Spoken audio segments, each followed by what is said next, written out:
Hey everybody, welcome back to Oxygen for the Soul. I apologize, my earlier class this afternoon, which is typically streamed live on Zoom, didn't record properly and I lost that class. So I'm going to do a quick synopsis of some of the ideas that I shared earlier. I hope you find them meaningful. So Perashat Hukkat, Balak, is two parshiot that typically we don't read together. When we do, we try to walk away. We try to find here at least. We try to find some meaning between the two. And the idea Chukat in a nutshell is a story about the Paraduma, this interesting idea in Judaism about purity and impurity, and specifically the purity of the undead. And the question that we ask is, why is this being discussed here? Out of all the books that you're going to talk about, the purity of the undead and sacrifices, that should be in the book of Leviticus, the book of Vayikra. Why are we finding it here in the book of Bamidbar? We hear about the death of Miriam. We learn about the death of Aaron. We know that Moses is not going into the land of Israel. He sins with the hitting of the rock. And all these things are not accidental. Balak challenging the authority of the Jewish people, hiring another prophet who has the power to see but doesn't see. He has a donkey who can see more than he can. And interesting observations that this non-Jew makes looking at the Jewish people. All these things, I believe, are all interrelated. So let's just answer the first question first. Why here? Why are we learning about Paraduma here, not in the book of Vayikra?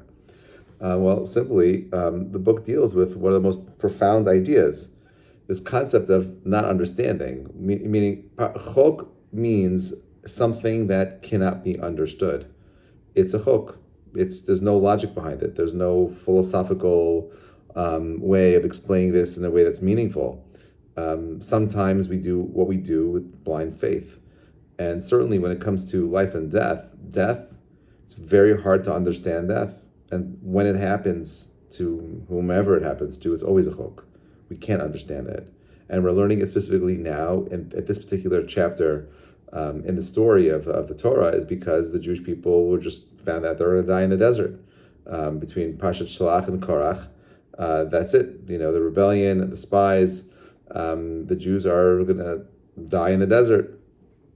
So as they're preparing and thinking about this concept of death and trying to bring meaning to it, God reminds us that we can't understand it. Now, curiously, this paraduma has a very specific, formula. It's you take this cow, red cow, this red heifer, you burn it, take its ashes, and someone who's experiencing the purity or the impurity of the dead is then, magically purified.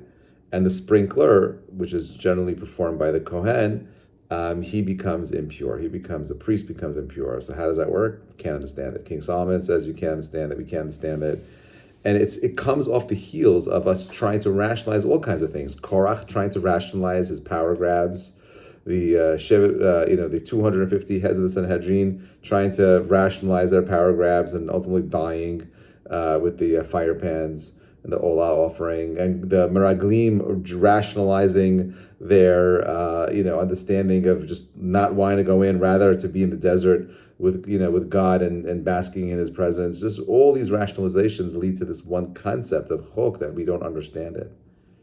And then on the other hand, you have these other figures like Miriam, this great prophet, Aharon, another one, and Moshe. How does he make this mistake? The servant of God, how does he do it?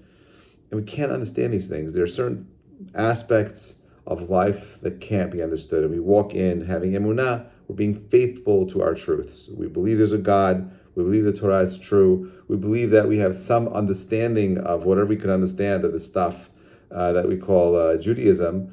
But we also are mindful of the fact that there are limitations to human understanding. And if we do believe in the infinite mind of God, anything that He would impart could only be understood in our dimensional world, in a two-dimensional or three-dimensional sphere. God is coming from an outside, a fifth dimension, a 10th dimension. And even the nuance that we try to find in the words of our sages and our mekubalim and our mystics, they're just scratching the surface. Moshe ends up doing exactly what God says. He takes the rod, takes the staff, but he's supposed to speak to it. Because how do you cause an action with words? How do you make a change in reality with just saying something? Rabbi Farhi actually told me this today. He had a grandson today, Moshe. His name is Moshe ben Yeshua Cohen, and he said to me, he had a quote that I love. He said, "The difference between a word and the word a word and world is a line. Make sure you don't cross it." Meaning, words do matter. They can impact the world, and if we're not careful about what we say, they can change reality. But over here, this is more. This is not just a metaphor. This is not just sticks and stones. This is about the essence of reality. Our world is shaped by our thoughts. Our world is shaped by our words. Our words give meaning to our thoughts. So when God says to Moshe, speak to the rock, he wants to elevate the people. He wants to elevate the slaves that came out of Egypt and to give them some other view of looking at the world.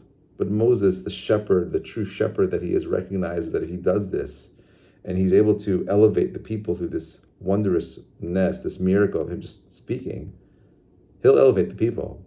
But if they're unable to maintain that level, there's no coming back from that. In a world of the rod, where there's still physical action, that's a lower level, there's room for them to make mistakes. But in a world of the word, there is no room to make mistakes. So I have a suspicion that Moshe, like in this week's Parasha, Para Aduma, he ends up sacrificing himself in the same way that Para Aduma does. The Para Aduma is mitaher, is purifies while the purifier becomes defiled. Moshe is willing to defile himself, so to speak, in order to purify the Jewish people. I suspect that that's what this is. Balak is Balak and Bilam, the famous king and sorcerer, prophet, who are trying to derail the Jews and God's plan. It doesn't work, and it's interesting that using words. I really think that this concept of having the humility to recognize I just don't know was Moses' greatest contribution to the world. The man who fought with angels, the man who fought with giants, the man who fought with kings, and turned down tyrants and decimated kingdoms, is a man who faces God and understands more than anyone else. I just don't know, which is why he's called the humble servant, which is something we're all aiming for. Belief versus non-belief, choice. To be Jewish, involved in your Judaism, choice. At some point, you gotta make a choice. Do you know it? Do you not know it? And then it's surrendering yourself to your belief and doing everything you can to make it as rational as you can. That's what we call it ta'ameh ha-mitzvot. We give it a ta'am, a taste. And every mitzvah has a taste to it. Does that mean we understand the essence of it? The answer is no. I don't understand the essence of it. I just know that I'm here to do good, as much good as I can. I try to emulate the good that is in the world. I try to teach in that way. I try to be balanced. I try to live like Aharon, who was an Ohev Shalom and Rodev Shalom, a lover of peace, a pursuer of peace. And that's what this is. We don't pretend that you know. Nobody does. Have the humility to recognize that this week's Perashat Hukkat, just like when everyone dies at the end of time, we don't really know. We have no concept. We're just beginning to scratch the surface. The technology that we've created in the last 6 months will change the way we understand every aspect in every field of existence. I'm talking about science, mathematics, physics, chemistry, biology. It's all going to change, okay? And we're going to be humbled. We think we know, we don't know. Perashat Hukkat reminds us that at the end of the days, what we know is very small. Be humble, be kind, be patient, just do and be and grow and live a life of happiness and success. Wishing you all a Shabbat Shalom Avarach. Thank you so much for listening.